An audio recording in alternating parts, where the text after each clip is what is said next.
Olá, meus irmãos. É sábado da terceira semana do tempo da Quaresma. Estamos caminhando rumo à Páscoa e queremos chegar lá de coração purificado, queremos chegar lá de coração preparado, aberto, não é? E não existe um outro caminho para purificar o nosso coração a não ser aquele de aproximarmos-nos humildemente da fonte que nos lava para que sejamos puros. Ninguém constrói uma pureza com as próprias mãos, não é? No tempo de Jesus criticava os fariseus justamente porque eles imaginavam que se colocassem os ditames da lei em prática, tintim por tintim, como nós dizemos, então eles teriam uma listinha de serviços para apresentar com o peito estufado diante de Deus, a quem eles tinham mais como patrão do que como pai, e assim quase como quem exige um pagamento por aquilo que faz. Que religião é essa? Primeiro, uma religião muito comercial, não é? Pensa que o nosso relacionamento com Deus é uma espécie de comércio no qual de um lado eu oferto uma coisa e ele me dá outra. Não é a religião da graça, não é? E, por outro lado, uma religião que trata Deus como patrão, como eu dizia. Porque filho que é filho, confia no pai.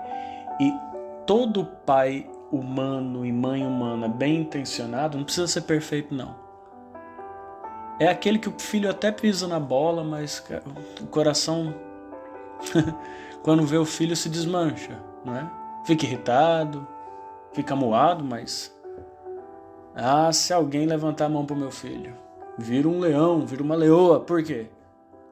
Porque é instintual. Ainda que o ser humano seja capaz de tudo, existam maus pais e más mães. Mas um pai e uma mãe normais refletem de modo imperfeito aquilo que Deus perfeitamente é, ou seja, alguém sempre muito disposto a acolher os filhos. O que precisa então? Humildade. Não precisa só aceitar. O problema é que muitas vezes a gente quer merecer estar na presença de Deus. A gente quer merecer ter um relacionamento com Deus. Tira o cavalinho da chuva, porque isso nunca vai acontecer, não é? Então, padre, como é que eu vou fazer se eu não consigo?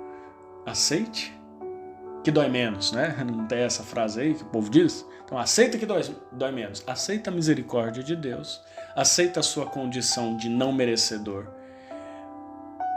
e se aproxima dele com humildade. É o evangelho de hoje, né? Jesus contou essa parábola para alguns que confiavam na sua própria justiça e desprezavam os outros. 2 homens subiram ao templo para rezar. Um era fariseu, o outro cobrador de impostos. O fariseu, de pé, rezava assim no seu íntimo: ó Deus, eu te agradeço, porque eu não sou como os outros homens, ladrões, desonestos, adúlteros, nem como este cobrador de impostos. Eu jejuo 2 vezes por semana, eu dou o dízimo de toda a minha renda. O que ele fez aqui? Apresentou uma lista de serviços com peito estufado, com voz altiva, não é? O cobrador de impostos, porém, ficou à distância. Nem se atrevia a levantar os olhos para o céu, mas batia no peito dizendo: meu Deus, tem piedade de mim, porque eu sou pecador. E o que Jesus diz como conclusão dessa parábola? Eu vos digo, este último voltou para casa justificado, o outro não. Pois quem se eleva será humilhado, e quem se humilha será elevado. Quem se humilha será elevado. Essa frase parece aí convidar-nos a uma religião doente, de uma espécie de práticas que nos humilhem visível e corporalmente. Não.